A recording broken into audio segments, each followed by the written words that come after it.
Hello everyone and welcome to this audio podcast.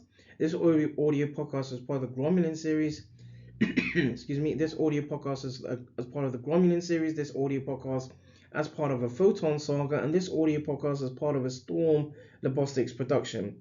In today's part of today's audio podcast, a look at the aims and objectives of this works from in around 2008 as part of works of 2008, and looking at the role of endogenous opioids, EOPs, in ischaemic preconditioning in humans. So as part of this as part of this works, there were three aims and objectives.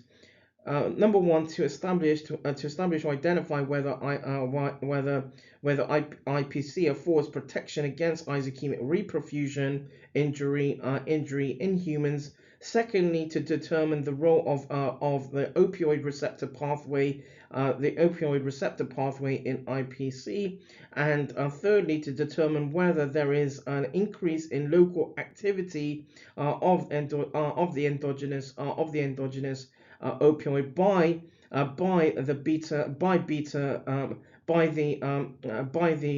endogenous opioid beta endorphin during IPC. In a subsequent audio podcast, as part of this series, it will be a look at the sort of methodology aspects as part of this works from 2008.